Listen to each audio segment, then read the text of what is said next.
Okay, so hello everyone, and today I will present Pecha Kucha presentation about Apple, the game changer of technology. So first thing, before we talk about Apple, many people really know that Apple is the most expensive, the most premium, or the most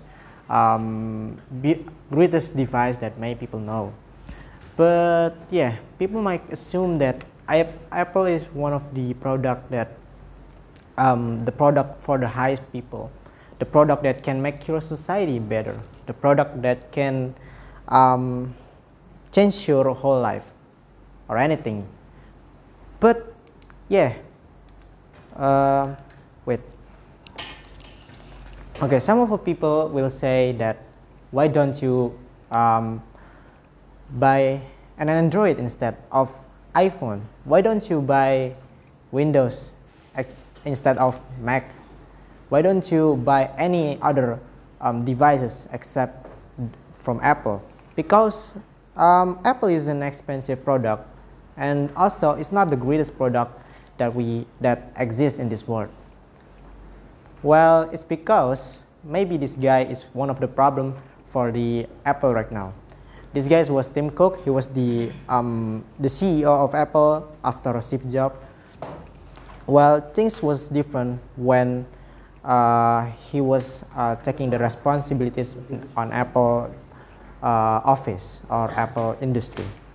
Well, take a look back when Steve Jobs was in charge of Apple, or we can say who's as the CEO of Apple. So let me tell you about the story of Mac, or we can call it Macintosh. Well, back then, when around 1970s, computers were made for the people who wear a white coat, or we can say as the scientific, or for an astrology purpose, or anything about business.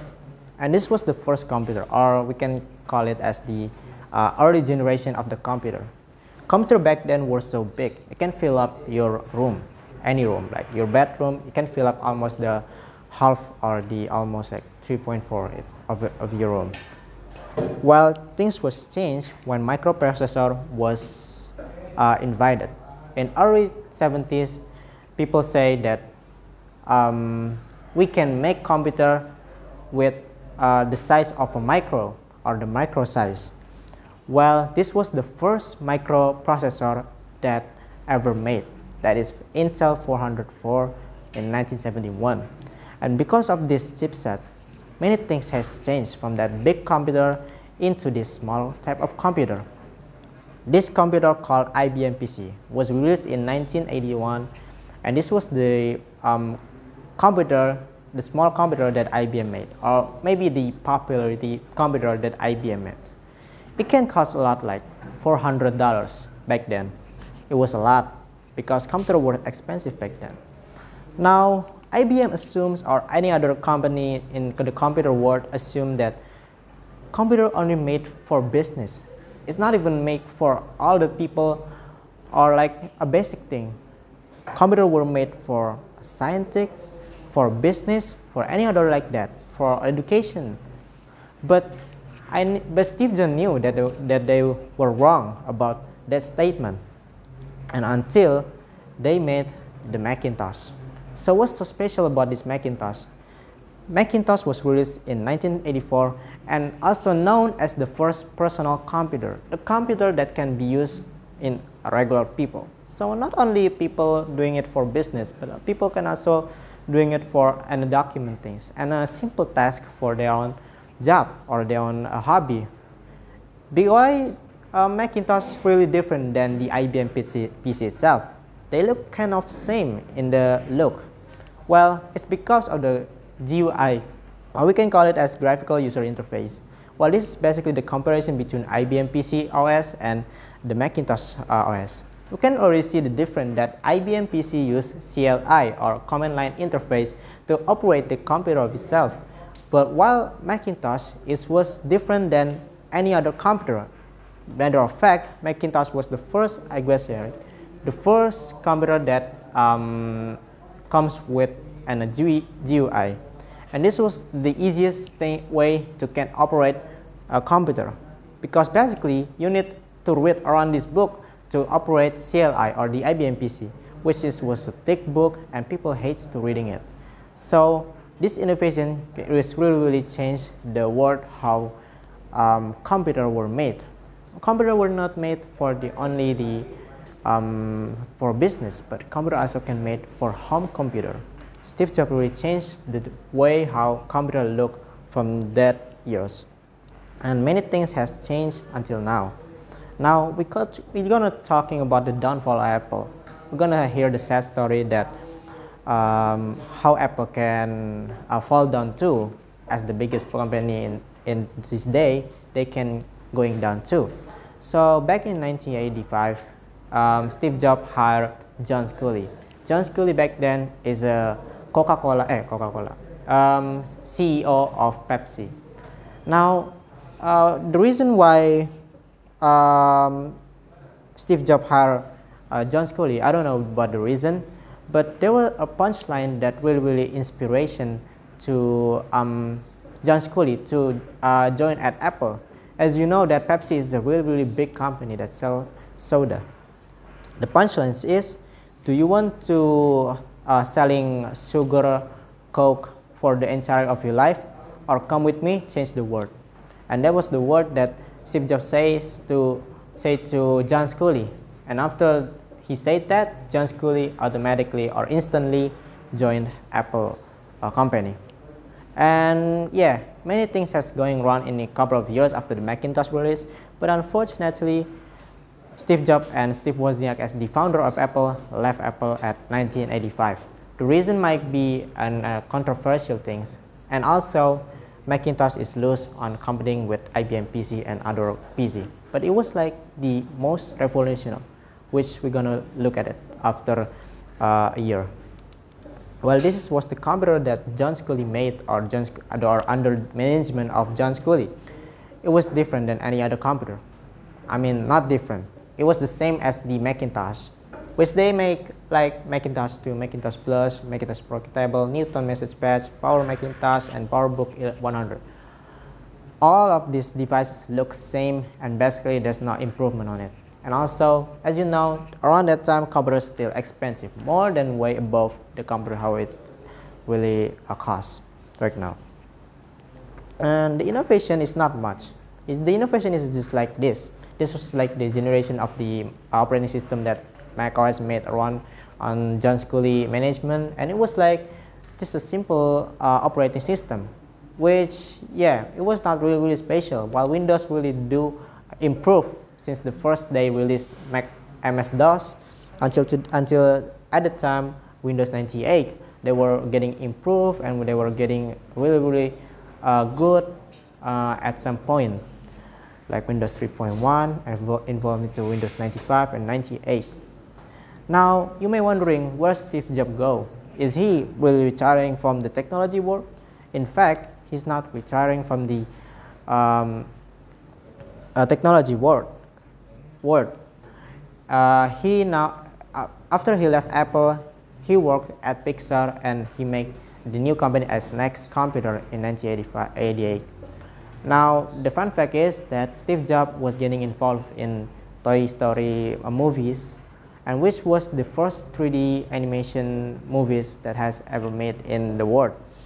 And because of that, Pixar is growing up with $1 million worth, and now and after that, later Walt Disney buy Pixar as the company of animation. And now after the downfall of Apple, we're gonna talk about the rise of Apple. So in 1998, because of the Apple loses around a lot of money, now they buy Next company for around $471,000 and make Steve Jobs as the CEO of Apple again. And this was the return of Steve Jobs as the CEO of Apple, not the founder or the leader. He's just a CEO. And now something has changed from this time of itself. Now he inventing iMac in 1998, iBook, iMac G3 at the same time. He was really changed the way how Mac it should be look. From that boring design into something that really people might never know about the design itself. It looks like kind of TV, it looks like a kind of clamshell, and it looks like different than any other computer. And it kept evolving until today as the standard of the design of itself with aluminum design.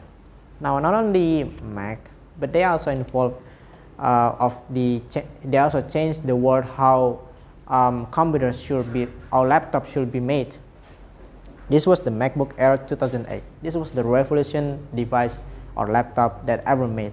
Because of why? Because look how thin it is. It can fit into the envelope without getting any scratches or anything. It can fit perfectly, just like in a paper. Just like what it called MacBook Air. Well, take a look back then when computers were made so heavy and thick, and no one's really want to make an thin computer or a small laptop. And even though there's netbook, what we call today as a small laptop that around 11 inch or 10 inch, it's also small, but it's still thick, and it's also perform bad than the actual laptop itself, because it runs with the lowest processor and lowest at anything, and it's also still thick, and it's not good, which people or which company never made netbook anymore in this day.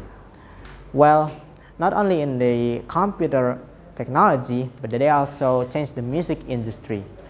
Well, as you know, people back then play music in vinyl player and radio, which they play it on CD or maybe anything. But the one that can change the music industry is this device, Sonic Walkman. In 1979, Sonic Walkman was released, and this was the first portable music tape that you can bring it to everywhere. So you can play music in everywhere. Not only you don't have to bring your vinyl player, you don't have to bring your own radio. You just need to put it on your pocket.